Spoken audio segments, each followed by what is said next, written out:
Bonsoir à vous, chers abonnés. Bienvenue dans ce direct de la grande édition. Dans les titres, on parlera de Bitey Mada, une femme entrepreneur au parcours atypique. On découvre sa success story dans un petit instant. Je vous enverrai aussi à la cathédrale Sainte-Thérèse de Boaké, où de nombreux entrepreneurs ont été formés sur la fabrication du savon solide. Pour l'initiateur, c'est un business juteux. Enfin, Billy Didier nous dénichera une pépite musicale dans son émission révélatrice de talent. Bienvenue si vous nous rejoignez sur Pépé Soup. Bitey Mada est une femme entrepreneur. Elle a un parcours assez atypique. C'est d'un événement douloureux qu'elle va tirer la force d'ouvrir sa toute première entreprise. Aujourd'hui, elle est à la tête de 3 salons de beauté dénommés Glamourous, installés dans plusieurs communes d'Abidjan. Notre reporter Prunel Assalé nous plonge dans sa success story. J'adore tout ce qui est esthétique, tout ce qui est coiffure, tout ce qui est soin de corps, tout ce qui concerne les femmes et tout. C'est après la perte de mon mari que j'ai voulu entreprendre, travailler. À vrai dire, ça n'a pas été facile vu que je ne suis pas habituée à travailler. Ça n'a vraiment pas été facile, mais là, Dieu fait grâce. Je suis à ma 3e boutique, ici à Trècheville et en zone 4. Ça m'a pris 3 ans et demi pour ouvrir toutes ces boutiques-là. La vague Covid qui nous a vraiment pénalisés en tant qu'entrepreneur. Et en ce moment-là, à vrai dire, j'ai voulu abandonner. Mais j'ai continué. C'était pas facile, il n'y avait pas de clients et tout, mais il n'y avait vraiment pas de rentabilité. J'ai commencé avec un budget de 5 millions en 2015. Je suis satisfaite de mon parcours. Je suis très satisfaite de mon parcours et tout. Entreprendre, c'est prendre des risques. À la cathédrale Sainte-Thérèse de Boaké s'est tenue cette semaine une formation théorique et pratique sur la fabrication du savon solide. L'objectif était de former les entrepreneurs qui envisagent de se lancer dans le commerce de ce détergent. Selon l'initiateur de cette formation, André Paulin, ce produit détergent serait une belle affaire en raison du nombre incalculable de fois où il est utilisé. C'est à la cathédrale Sainte-Thérèse de Boaké que s'est tenue cette semaine une formation sur la fabrication du savon. Le savon, qu'il soit liquide, solide ou en poudre, est utilisé au quotidien par des millions de personnes. L'objectif de M. André Paulin, organisateur et formateur, était de permettre que toute personne désireuse d'entreprendre dans le domaine des produits détergents puisse avoir les bases. La formation a d'abord été théorique, avec explication des points clés, des dangers liés à certains produits, avant d'être pratique. On a le sel qui est à la maison, sel qu'on met dans sauce. Voilà. Quand vous allez partir sur les net, ils vont vous dire 1 kg de sel. Mais moi, je suis dans la pratique. Moi, je vous dis 1 kg plus 250 grammes. 1 kg plus 250 grammes. C'est pas 1 kg et demi. Un demi là, c'est à moitié. Donc 1 kg. Vraiment, j'ai trouvé que matin, il faut du savon, à midi, il faut du savon, le soir, il faut du savon. Pour laver les habits, il faut du savon. Pour aller manger, il faut se laver la main avec du savon. Donc, le savon est indispensable dans nos vies. J'ai toujours une phrase en tête. Il est bon de se former. Il est toujours bon de se former, même si ce n'est pas dans ton domaine. Il est beaucoup avantageux de connaître beaucoup plus, d'apprendre de nouvelles choses, de savoir faire un certain nombre de choses. C'est la première raison pour laquelle je suis venue à cette formation. Maintenant, je suis entrepreneur. Je me suis lancée dans la vente de produits cosmétiques. D'accord. Donc, je prends avec certaines personnes. Je suis revendeuse en fait. Donc, je me suis toujours fixé cet objectif-là, d'un jour savoir moi-même produire ce que je vends. C'est comme ça que j'ai tout de suite couru. Parce que c'est ce matin même que j'ai été informée, donc j'ai tout de suite appelé le contact qui était sur l'affiche et j'ai demandé s'il était possible de m'inscrire ce matin. Il m'a dit oui, c'est comme ça que j'ai bravé même la pluie pour venir. Dans l'émission Sawa, Zeynab El Kayat était l'invitée de la semaine. Cette Libanaise est commerciale dans un magasin de meubles de la place. Lors de son entretien avec Laïla, plusieurs sujets ont été abordés. Je vous propose un extrait. J'entends beaucoup de bouche à oreille, surtout de la bouche des Ivoiriens, que les Libanais sont méchants, que les Libanais sont racistes, alors que ce n'est pas du tout le cas. C'est vrai, le Libanais peut paraître du premier coup de vue Froid. un peu voilà, froid, mais tout le monde porte un masque dans la vie réelle. On ne peut pas être familial avec tout le monde. Mais moi je prends juste un exemple banal, la société où je suis, on vit en harmonie. C'est-à-dire, il n'y a pas de favoritisme.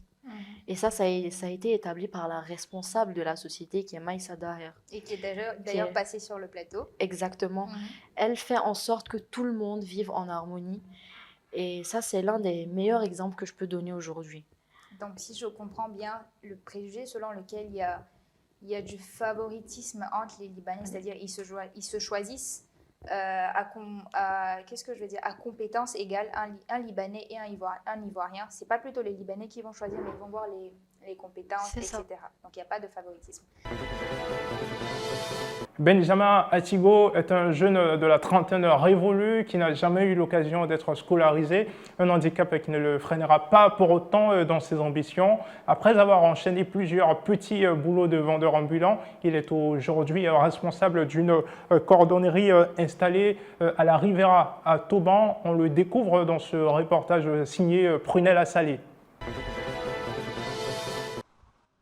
J'étais souffrant dans la rue, je prenais les sacs pour aller me chercher, je vendais le lotus, je vendais cigarettes, je faisais tout.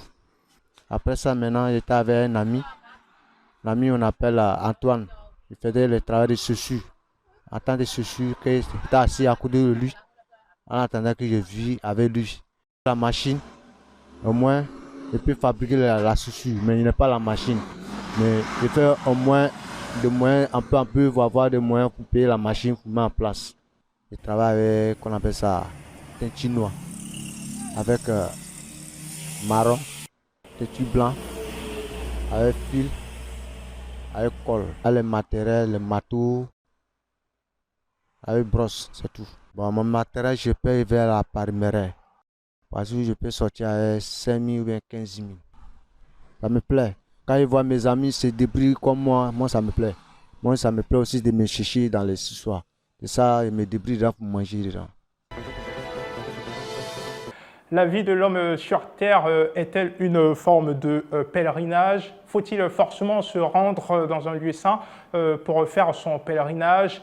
Est-il au final nécessaire? Voici autant de questions abordées dans le PP Culte de la semaine. On vous propose un extrait.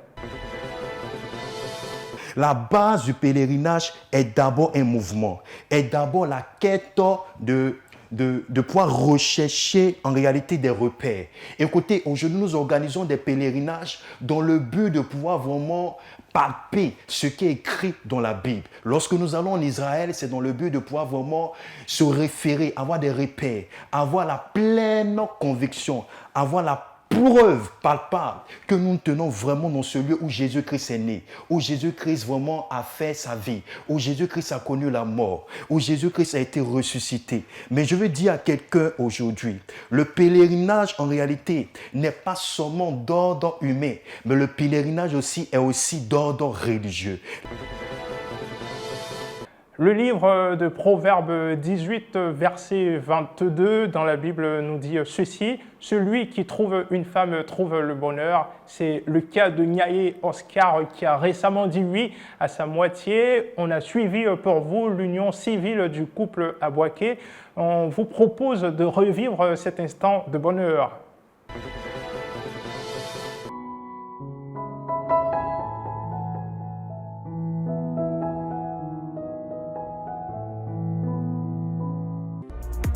Leurs vœux ont été prononcés et les bénédictions ont été dites. Les nouveaux mariés sont désormais liés à jamais. Ce n'est un secret pour personne qu'un mariage réussi est un mariage où l'on a dansé et mangé copieusement. Nous allons maintenant à la réception où vous allez découvrir les talents de danseurs des mariés. C'est ainsi que s'achève cette grande édition. Merci de votre fidélité. Retrouvez tout de suite la star du Zouglou, Billy Didier. Il a déniché pour vous un nouveau talent musical. Je vous souhaite une excellente soirée. À la semaine prochaine.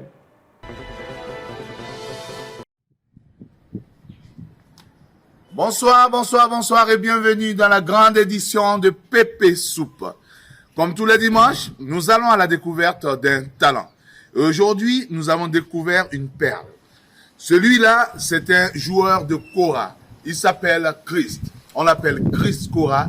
Il est très habile de ses doigts et comme ça, nous arrivons chez lui tout paisiblement où il nous fait le plaisir de nous accueillir afin de pouvoir vérifier qu'effectivement, il joue de la kora à perfection.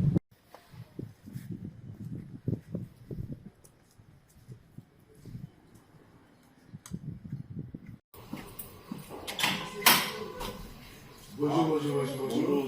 Salut, Chris. Comment ça va? Merci de nous recevoir chez toi. Alors, c'est comme ça, les dimanches, chez toi, tu es calme avec ta kora. Bonsoir, Christ. Merci de nous recevoir comme ça chez toi en ce dimanche paisible. Dis-nous, Christ, comme ça, c'est ton nom d'artiste, mais comment tu t'appelles réellement? Réellement, je m'appelle Guy Voli. Et pourquoi Christ? Christ, c'est parce que c'est le point de la kora. Le point de la kora, donc Christ Kora. Mais et qu'est-ce que tu fais en fait dans la vie? Je suis étudiant en master de musique à l'INSAC, professeur de musique, on est lycée international. D'accord, ok. Est-ce que tu peux, pour les téléspectateurs de Pépé Soupe, nous faire quelque chose avec ta kora, s'il vous plaît?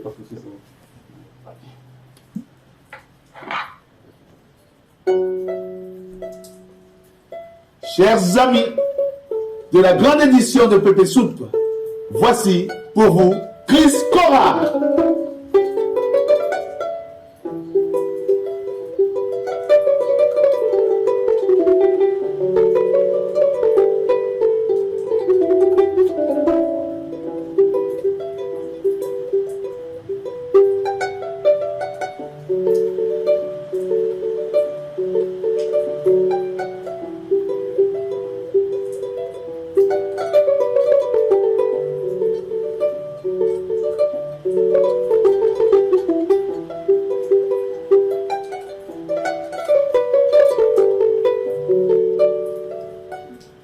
Christ Kora, dis-moi, tu peux nous faire quelque chose d'accompagné? Ok, d'accord, vas-y. Et c'est quoi ça, cet accompagnement? Oui, c'est un beat qui a été arrangé par l'un de mes amis à Wonder. D'accord. Donc je prends ça souvent pour travailler les improvisations. Pour mettre un peu de... Ok, vas-y. Fais-nous le complément avec la kora.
Waouh, on ne se lasse pas de ça. Ce n'est pas du Sidiki Diabaté, mais ça c'est du Christ Kora là. Hein?